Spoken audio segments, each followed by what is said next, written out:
how long it builds to build trust, but also how quickly you can break trust.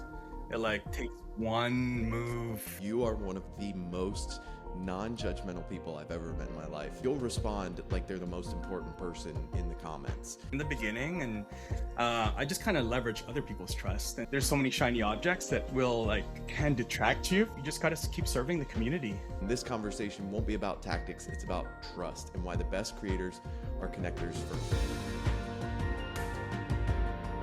The best creators don't just build audiences, they build bridges. My guest today is one of the most connected people in the creator economy, but not because he's loud or pushy or playing the algorithm game. Rob Balasabas is the guy who shows up with kindness first. Whether it's through his work at Uscreen, his content, or just the way he moves through the industry, Rob has made relationships, not reach, his real superpower. He's built a network across YouTube, LinkedIn, Twitter, and beyond, not trying to go viral, but by showing up with empathy, clarity, and an open seat at the table. And this conversation won't be about tactics, it's about trust and why the best creators are connectors first. Welcome to the show, Rob. Anything else that you would add or that you want people to know about you? Oh man, I was gonna say Pinterest is missing, but I guess no, I don't have Pinterest. What's funny is you say that jokingly, but I have actually used Pinterest more in like the last 60 days than I have in like the last 6 years combined, just because my wife and I have been like talking about remodeling these various parts of our house. And it's still such a great way to just like collect inspiration in one centralized place rather than like Instagram DMs, because we always do that, but then stuff gets lost in the scroll. So funny you should mention Pinterest. I do joke about it, but I think it is very underutilized by a lot of brands. I hear it every now and then. I'm like, yeah, I use Pinterest to search for stuff, and I'm like, what, really? And anyways, but Daniel, thanks, man. This is great. Congratulations on the podcast. I'm a huge follower of the first several episodes. This is great to see. So, love that you're doing this, and honored to be on this show. I love it. Well, I'd love to just dive right in. Do you think creators underestimate how long it takes to build trust? Yes, how long it builds to build trust, but also how quickly you can break trust. It like Mm. takes one move, and yeah, and I mean, you're talking about community and stuff. I think that's why it's really important to surround yourself with people that will tell you, like, call you out, like, hey, like, what are you doing? This is not like you, where did you get this idea? Like, just to kind of call you out and keep you sort of, have some guardrails, So I think that's really important. Well, in thinking about your specifically like your YouTube experience and building your YouTube channel, which I think is like over 10,000 subscribers.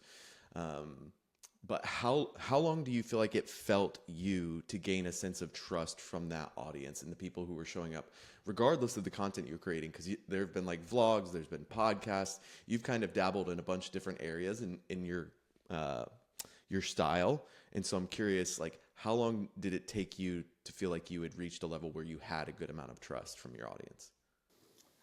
That's a really good question, man. I think in the beginning, you can't really it takes a really long time. So, especially people don't really know who you are. Like, there's so many YouTube creators, so many channels, and so in the beginning, and I just kind of leverage other people's trust, and so I just interviewed a bunch of big thanks to the guys at the time, like Nick Nimmin, and like the big, guys that were really established that had already built trust, and I invited them to the podcast or to the channel and did interviews, and you know, them knowing me, right? And then you're kind of like leveraging other people's trust in the beginning, and then you get to insert your own, my own voice and narrative and thoughts and original ideas. Um, and then you just got to keep serving the community, to be honest. And I think that's what a lot of our, people in our world and in our community here, you just got to keep serving the community. And um, it's really difficult, I find, for them to. There's so many shiny objects that will can detract you from ooh, that's really gonna be, for like the quick payday, or this lucrative brand deal. There's so many things that's tempting you to make that move or that decision that could break trust really quickly, and it's hard to get back. We've seen that happen with a lot of creators. I think one of the things that you're really, really good at is you are one of the most non-judgmental people I've ever met in my life. And I didn't realize that that's what it was that was so charming about you until somebody else on our team actually brought it up to me. It was like, Rob just does not judge anyone, like no matter what. And I realized that immediately as truth, because like, it doesn't matter if it's a person, you know, from the middle of nowhere in India who's commenting on your video and is like, wow, this is so great. Thank you, Rob. Like you'll respond like they're the most important person in the comments. And I think that that has stayed true even as I've watched your audience on LinkedIn and YouTube grow over the years to these tens of thousands of numbers, and you get more comments and more people want your time. Like you go to conferences and everyone's like, hey, Rob, let's talk.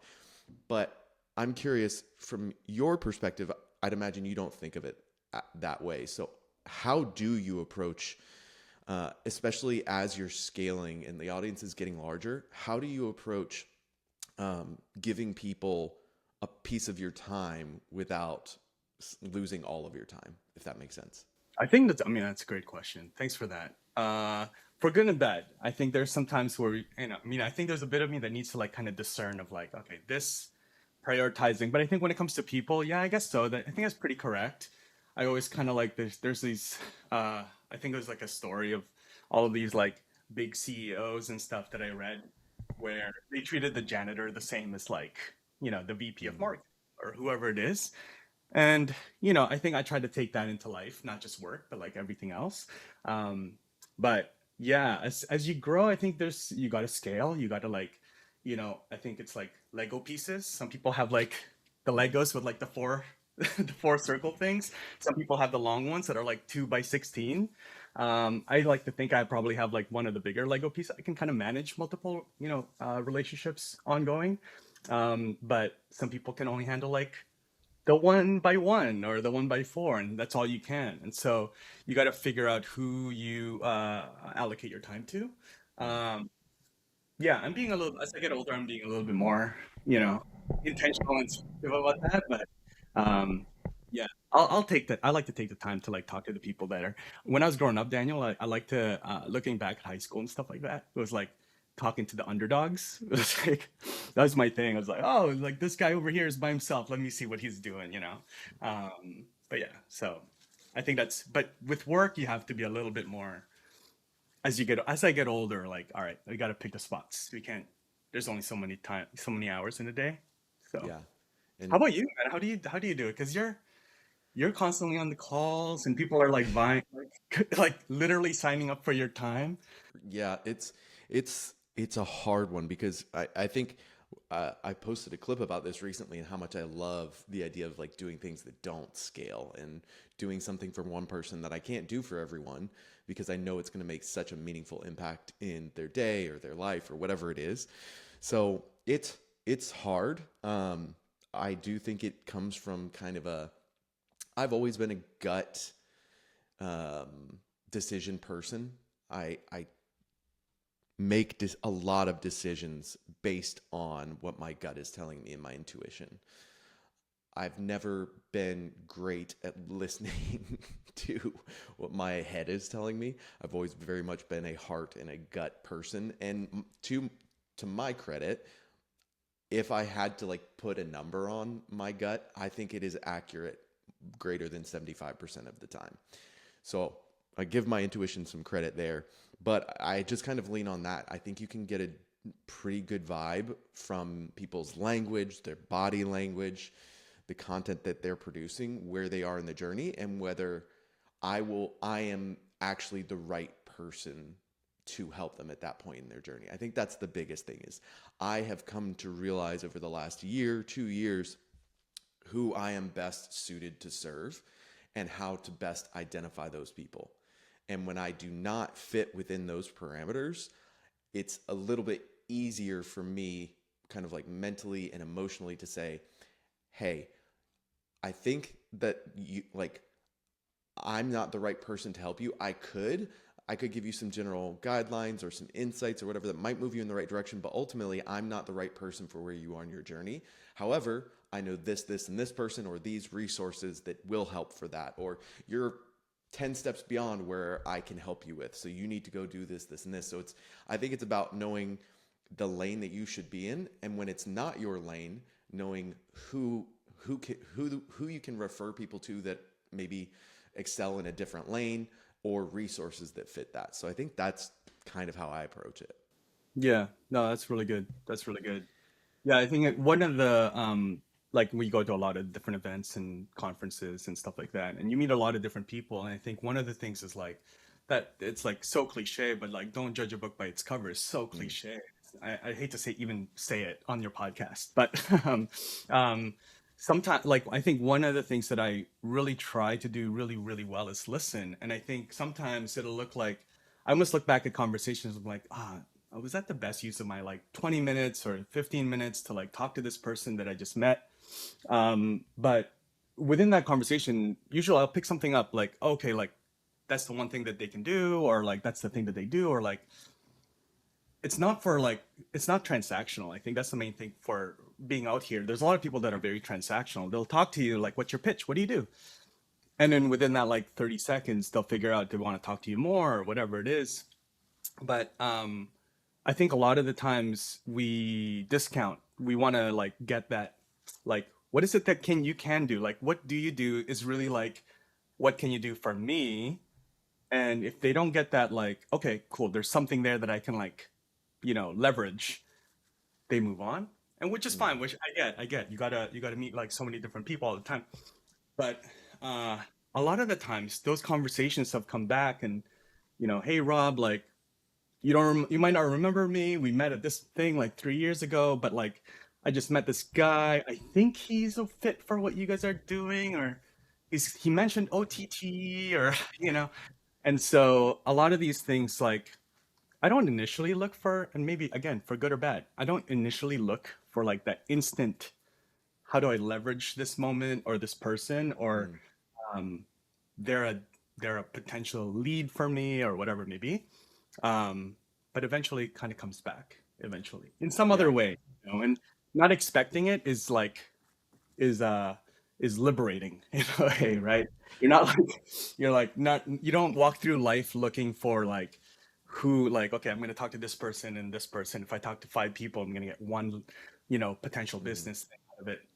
So I I think you and I both approach conversations like that and just life in general from not a posture of what can this person do for me or what can I get out of this situation. That doesn't I don't think either you or I approach life that way. Some people do. There's nothing wrong with that, but I think fundamentally you and I both approach things from a how do I serve the person in front of me?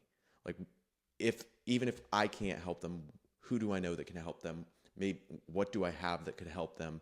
Things like that. So I think we're kind of on the same page from that uh, perspective. Now, I think one of the things that I've previously heard you say is that creators should build their revenue like they build community, which is one person at a time, which is kind of like what we were just talking about, and focusing on the person in front of you.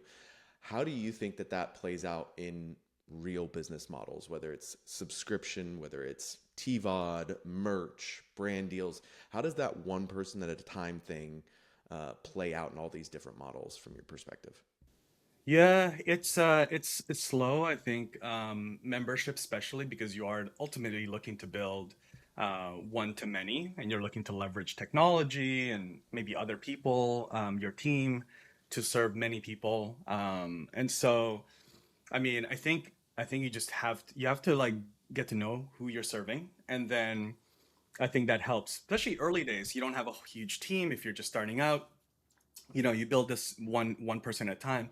If you're doing a lot of brand deals, you're trying to meet the brand rep, and that's one person at a time. And so I think once you do that, then you can like look at scaling it. Ultimately, I'm not going to tell you can meet, like, if you have 10,000 members, you're not going to know all 10,000, but you'll know kind of who they are based on like the initial conversations in the early days when you were talking to everybody. And so I think that's just how you kind of build it. Like, you have to know the people that you're serving, and that way you know what they're looking for, and those needs will change over time, right? If you have a product today, 3 years from now, that product may not be a fit because your audience has grown or matured or changed. And if you don't have your finger on the pulse, then you're going to be kind of left, right? You're going to be you're not going to be able to develop and evolve. Right on point. No, I think that you are kind of going back to something I said earlier. Like you are one of the friendliest people in the industry. But I think a lot of people don't think of kindness as a growth hack. So I'm curious to hear from your perspective. Do you think that kindness and your approachability has been a growth hack for your career? And like, how has it shaped your effectiveness? Man, I was having this conversation with Gwen Miller yesterday, who's with Theorists, and we had a Yeah. catch up call, and we were just talking about how small this industry is. Like, this industry is so small now. It's big, but it's small. Like, there's, once you kind of, and like yourself, you'll probably feel this too. This is like, as you kind of like, I don't know what the right word is, but like rise up in rank. You know what I mean? Like, as you like mature and your career matures, it's kind of like this mountain. It's like there's less and less people, and that community becomes smaller. It's a massive industry, but sort of I feel my personal take as I look around, I was like, this industry, the people that move the industry is very small. Like it's a small community. It's like maybe 2 or 3 degrees. You can talk to this person that you see on LinkedIn, or you even see on like Darman. He's like the chief. What is it, Daniel? You know this. Like he got NFL chief. I Is it can't remember the happiness specifics. ambassador or something? But we're like maybe 2 or 3 degrees away. We can talk to somebody. So I think kindness, like it's just you can sleep better at night, you know, and B, it just opens more doors. Like what's the whole saying of like you can attract with honey better than whatever it is, whatever Vinegar. vinegar, You attract right? more flies with sugar than vinegar or honey, something like that. Think that, yeah. And so, yeah, I think I just feel like that's just an easier way to kind of maneuver through the world, and Mm. it just makes your days a little bit more enjoyable when you work, rather than like looking for the next person to step on to get on top of, to get to Yeah. the next level. I think that whole like idea of um, there's so much business out here, there's so much things happening, there's so many opportunities. It's not like you have to take it from some other person. There's enough for everybody, especially in this growing industry that we're in. What's a way that generosity has returned to you in an unexpected way as a creator? Oh man, generosity. Trying to think. I mean, it happens, again, when you spend time. I think your time is the most important, and being thoughtful of like other people's goals. And I think like those conversations are like that. Like when I get into a conversation, I want to understand like what are your goals. In a way, your goals are like the things that motivate you, and if I can align your goals with something that we're doing, then great. And so like what's your goals? Okay, cool. Maybe Daniel, you have a podcast. Great. Are you looking for guests? Like what are the things that maybe I can like add some value to, that I'm not asking you for money, I'm not asking you for anything like that. Like what is it that I have that maybe I can like share with you, even if it's just an introduction. I think at the very least, like those are the things, especially in my partnership role. Access, I feel like it's a commodity out here. So like, hey, like, great, you're doing this. Like, can I introduce you to so and so? I talked to them last week. Whatever it may be, I think you guys could get together. I don't care about what you guys do. I don't want a piece of anything. You guys just connect, and then eventually down the road, you'll remember me, hopefully. You know. Is there a specific example of a time where, you were generous with your time and your resources to somebody who seemingly had nothing to offer you and then was able to come back to you and like blew you away with what they were able to bring to the table for you, whether it was your time at Thinkific, TubeBuddy, Uscreen, or something else entirely? I mean, you've been in this industry for a long, long time. So I'm curious, out of all these connections you've made, is there one specific example that you remember where you were like, I couldn't really even do anything for this person, but they came back, and it was whether it was the good vibes, the generosity, the approachability, that like they came back and were able to do even more for me than I was ever able to do for them. Yeah, I mean, I think like recently, like there's a customer that we actually met up with them in Florida, and not expecting anything. Like, we're just hanging out because they're a really solid customer for us. And we got them some gifts. Me and Morgan, you can ask Morgan the story, but me and Morgan got them some gifts. And I mean, great, nice gifts for their family. But then they gave us like a gift in return. It was like, it's probably like a couple $1,000. And I was, yeah. So, I mean, it was huge. And I was just like not expecting that. And those things will happen. I actually don't know how to react to it, to be honest. I'm just like, I try to live life where it's like, don't outgive me in a way, like in a weird way, like, oh, don't do that. Like, but yeah, that one was just like a little bit, yeah, it was out of the blue. So, yeah, and then there's always these like conversations that come up. And many years ago when I first started, I mean, this is like more with like the company I was working at, but they had given me, I was working there for a while. I was really happy. I was like, good, like this is great. And then Justine, actually, like she got pregnant with her first one, and then she stopped working. And then that same day that she quit, like that company like gave me a salary increase that matched her salary. And I wasn't expecting it. And again, like those are the things I was just like trying to do my thing and like kind of establish myself in the industry in the early days. But yeah, those are just like these like unexpected things that, like you said, just kind of happen. But I'm also a firm believer that what goes around comes around, and good things come to good people. Um, and I think there's a saying somewhere that ask and you shall receive, knock and the door will be opened, and those kind of things. So I firmly believe that those kind of things happen to people who sow good seeds. Now, thinking about people who work or creators that we've worked with at Uscreen, thousands of them. Uh, what do the ones who actually grow seem to have in common from your perspective? You're such an interesting, as you know, the head of partnerships and everything. You have such a unique perspective, not just on the industry, but also on our customer, on the Uscreen customer base. And so I'm curious, like, what do the ones who actually grow have in common from where you sit? Yeah, I think there's a couple things. I've thought about this a lot, Daniel. So I think there's one like is that they really care about their audience, like really care about their audience. I mean, every creator cares about their audience, but these creators really care and are like intentionally looking for ways to serve their audience deeper. Um, because there's if you look at the different ways that you can make money as a creator, there's ways that you can make money from. There's different people that will pay you. When you make a money as a creator, obviously somebody has to pay you. And so some creators will they just want to make money because they want to be famous. Great. So then, they make money from brand deals, or they make money from AdSense. There's no relationship between them and their audience. Or you can make money so you make money from platforms like YouTube or Instagram or TikTok, wherever you're going to be, posting, and they'll pay you money because they're running ads through your videos, and they give you a little piece of that ad revenue. So there's no relationship to the audience. You can make money with brand deals. So the brands will pay you. Nike will pay you. Lululemon can pay you. Again, there's no relationship. You're not serving your audience. You're serving your audience, but you're not paying.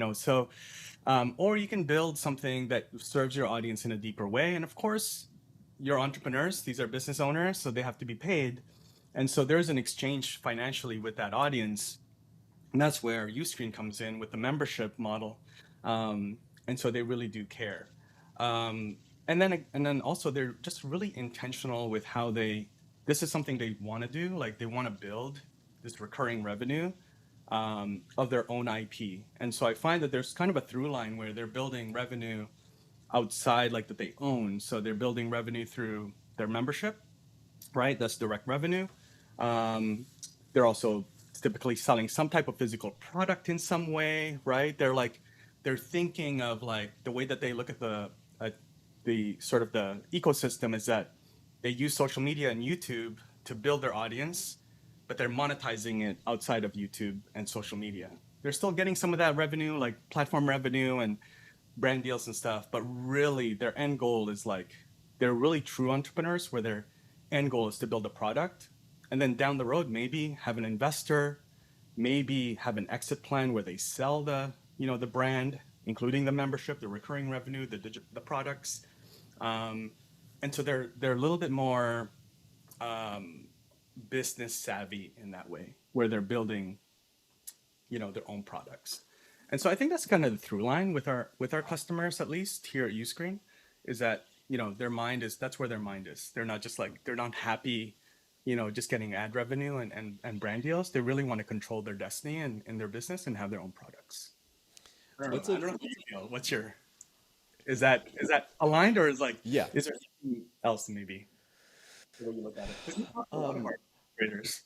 I I think you nailed it in terms of like an operational business side of things.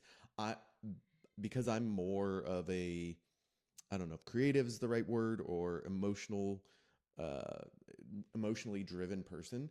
I think I look to characteristics and or skills of creators and things that I tend to notice in common from the people who are successful to the people who struggle to the ones who ultimately might fail. And so I think about things more through that lens. And I would say the ones who actually grow, the thing they have in common is number one, a bias towards action. Uh, a lot of the people I talk to who get stuck like to talk about being stuck and what's wrong and what they're doing or what they're thinking about doing, but they don't go out and do the things you need that they need to do. As a great example, this has happened countless times in my coaching over the last year and a half. I'll find a customer, they have, let's say, I'm just going to make up all these numbers 300,000 followers on Instagram. They have currently 100 paid subscribers on their membership platform, which translates to roughly $2,000 a month in revenue. That's fine. They're covering their costs, but with 300,000 followers, they should be making arguably 10 times more than that. And so I'll walk through, I'll diagnose everything with them. I'll sit on calls every week and coach them through here's the problem. You have this wrong. Go do this, this, and this. And the issue is that they won't get those things done. And we'll show up every week or we'll show up to calls and be like, hey, did you get that done this week? Well, no, because this, and this. And my kind of constant hammering is, hey, you have to do these things consistently. You have to act on the most important things. And the things that you're actually acting on are entirely unimportant, whether it's responding to emails, designing merch, redesigning your website for the sixth time in 3 months. They focus on these low level things that make them feel productive. And even on paper or in practice, like a new website update might look good, but that's what if that's not the problem? What if that's not actually the thing that's holding them back, which in many cases is not? They're not focusing on other core issues like the funnel is broken, their calls to action are non existent, their messaging is terrible, they're not actually selling anything. And so they just kind of, the people who actually grow are the ones who I come in and tell them, oh, I do the same exact process, but then when I tell them, go do this, and this, and we'll talk in a week, and I come back and the next week they're like, I did that and I saw my engagement on Instagram doubled in the last week. Amazing. Or I went and ran that flash sale you talked about and we made the most revenue we've ever made in the last 30 days. The people who actually grow have a bias towards action. So that's like the number one thing. And I can be just as guilty as other people of not biasing towards action. It can be very easy to slip into that sometimes of thinking, I'm doing something productive. And then you look around and you're like, well, why am I still in the same place? It's because you weren't doing the productive, actually hard work. So that's kind of where my mind goes with that. Yeah, no, that's true. That's true. That action, yeah. And then some of them will like it is hard for I think for creators and I think business owners to like let go of some of that stuff. Like to realize I do feel like you probably call them out on a lot of these things and they realize like you're kind of a mirror to them. Like, oh yeah, maybe I shouldn't be handling my email sequences or whatever, but then they have a hard time letting go and maybe hiring someone. So yeah. Or accepting that it's okay to just not get that one thing done because it doesn't move the needle for the business anyway. And you might think it's important, but if you just let it fall by the wayside and no one says anything to you, it wasn't that important anyway. It's okay to let things go. Um, what is this? what's a single trend that you think creators consistently chase that doesn't matter in the long run? Oof, man, that's a good one. So many. I mean, I think there's, I mean, again, this is all people, we're talking about creators, but I think a lot of entrepreneurs and people with a lot of just like really creative people, people that think outside the box. Not for all creators, but I feel like there's always a shiny object happening. I mean, it's not one trend. There's, this month there's something, next month there's something else. I remember a time when I remember a time when I was at my previous job at TubeBuddy, and YouTube Shorts was just coming out. It was like, oh, YouTube Shorts is going to take over Instagram Reels or Instagram Stories or whatever it is. And I feel like YouTubers, I mean, just because I get to talk to a lot of YouTubers, I think there's always like this tendency of like, oh, there's a new feature. I want to get that feature. They're also being told by YouTube and other, experts and stuff, like when there's a new feature on a platform, you should like leverage it, use it so that because that platform is trying to, sort of expose and get, sort of share that feature a little bit more. And so I think those kind of little shiny objects, YouTube Shorts, or, do you use hashtags back in the day? Like, what do you do? Like, Mm. do you do live streams? Like, there's always these things that like can deter you because, you're looking at somebody else. I feel like the people that do really well try to understand what is working, but also like try to lead what is like to like not follow like, hey, like so and so did this, it worked for them, I should do it as well. And then it doesn't work, and then they say, well, that doesn't work, but it does work. So so it's like, oh, memberships, yeah, I should do memberships. Oh, I tried it, it didn't work though, but like it does work for like thousands of creators. um and so there's these things that's just like, yes, there's so many trends, but I feel like you really have to pave your own path, test it, but also be sort of like aware that not everything is going to work for everyone, and other people's like playbooks and strategies are just not going to work for you. So you just kind of have to test it. I'm sure this is something you talk about every day. I'm talking to the coach. It's no, you're nailing it. Like, beware the opportunity cost. Beware the opportunity cost. I got an email this week from somebody that I've helped coach in the past, and they have core problems that need to be addressed. We have talked about it. They know what it is. And I've told them, you need to consistently show up and do this, and they're not doing it. And then this week they emailed me about this other shiny object thing and was like, what do you think? What's your opinion and perspective on this thing? And I was like, my opinion and perspective is it's entirely unimportant in the big picture of what you're working on right now. And if it's going to take away time, energy, and resources from the core thing that's actually going to move your business forward and to the right, then you need to stop talking to me about it. You need to stop talking to anyone about it, because I'm sure it feels urgent now, but it is not important.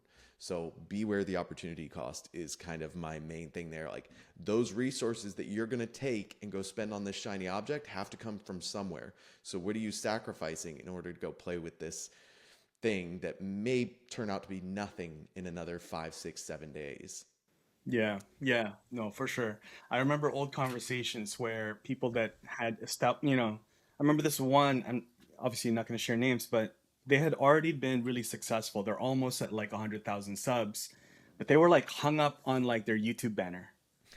What should I put on my YouTube banner? Should I have my picture? No picture? Should I have text? No text? Should I have like a little arrow pointing to the buttons, on the top, bottom, left?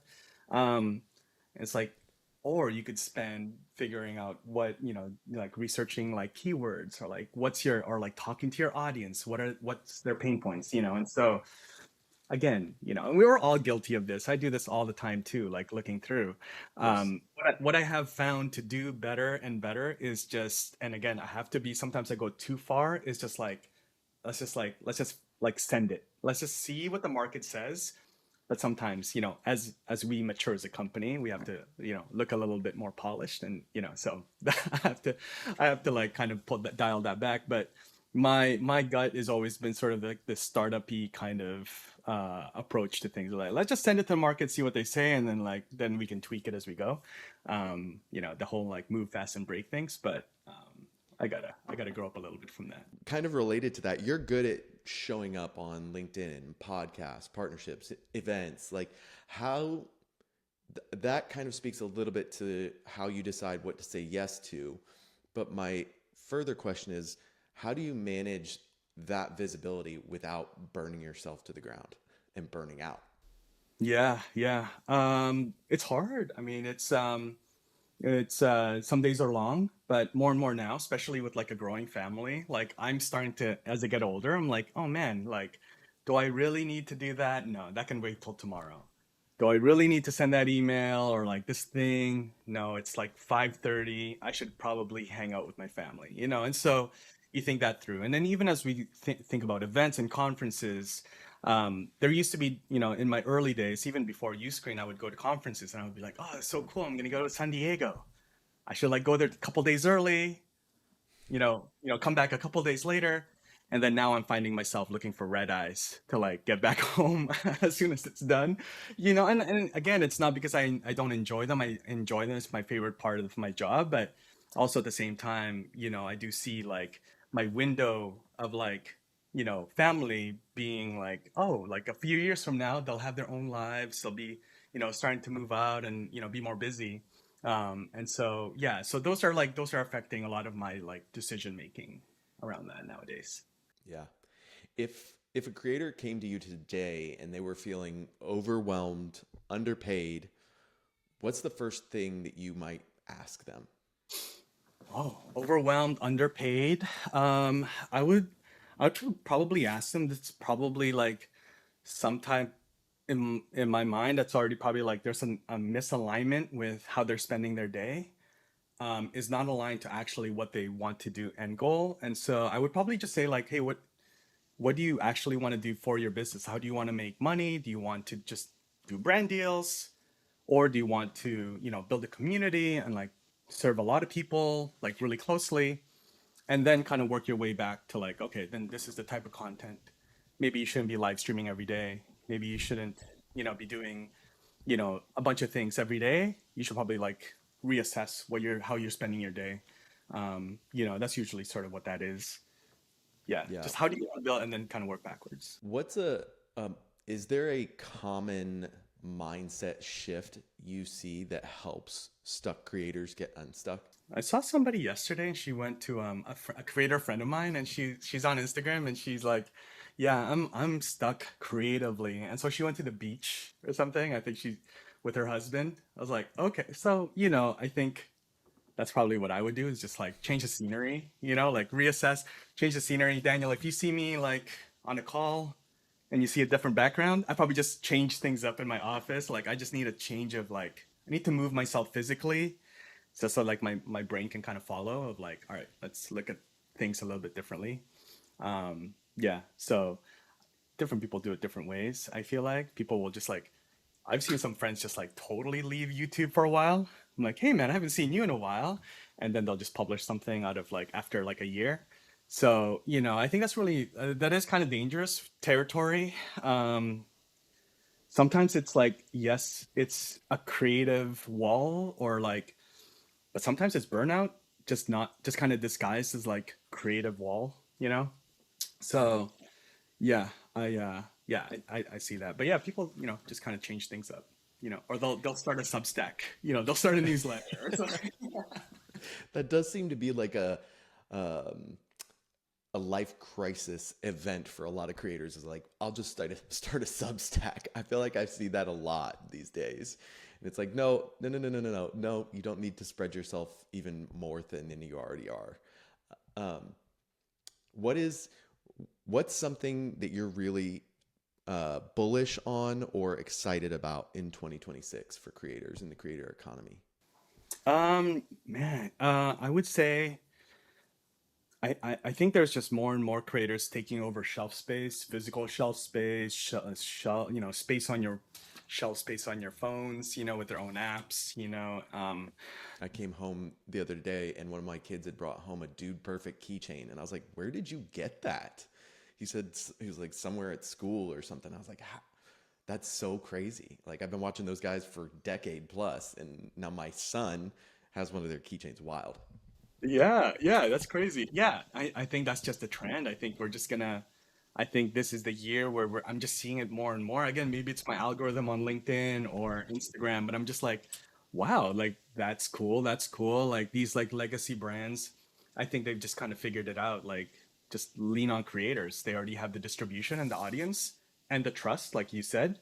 Um, and so let's just lean on them. Let's like bring them in, whatever that looks like, give them like a title internally, like they did with Garmin and stuff like that with the NFL. But yeah, I think that's just the goal. And so that, I mean, my concern there is like, yes, this kind of happens for like the big creators, the top 0.1% of creators out there. I'm thinking about the middle class of creators. Like, what do they do?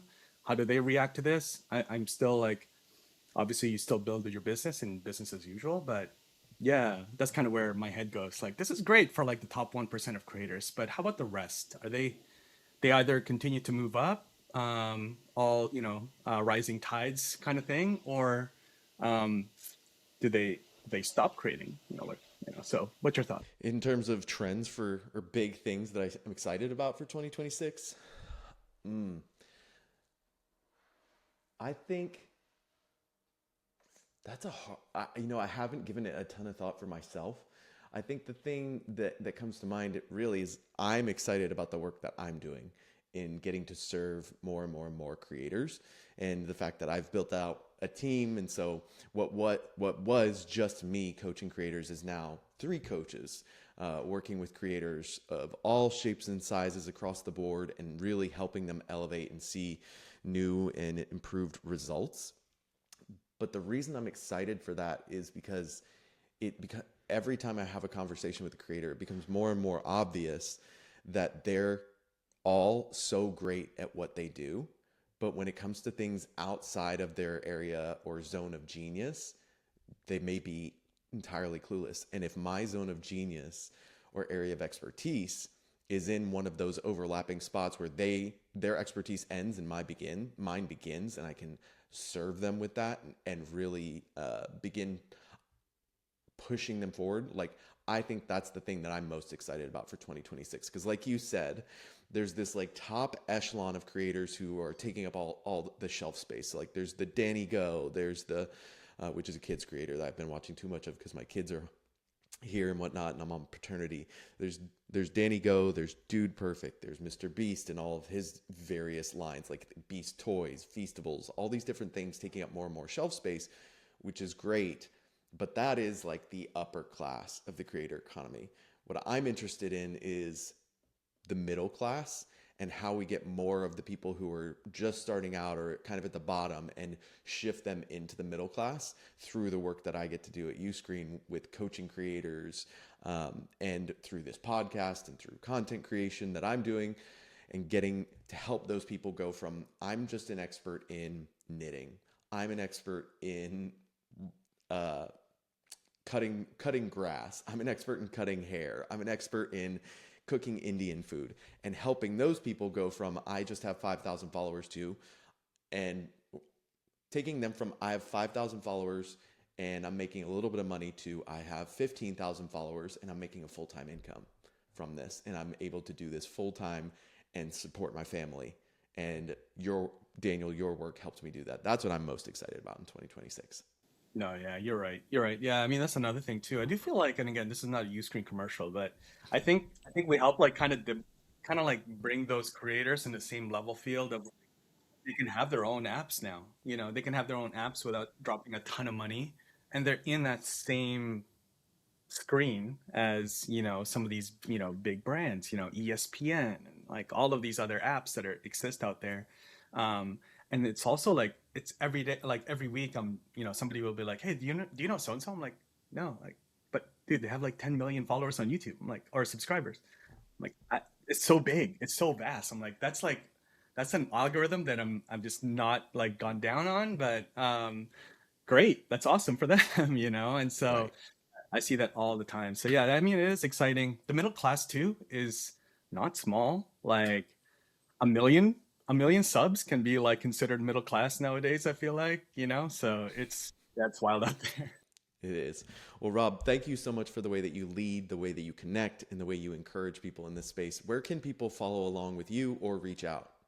Yeah, LinkedIn, Instagram, every now and then the Uscreen account, if you DM, that might be me. But yeah, Instagram and LinkedIn, just find me on there. Just find, copy and paste my name. It's lots of A's, but yeah, just find me on there. Message me if there's anything I can help you with. Awesome. Well, and I'll put all of Rob's links in the show notes in the description below. And if this episode gave you clarity on how to build your creator business with people at the center, feel free to send it to someone else who needs that reminder today. Thank you so much for listening, and we'll see you in the next one.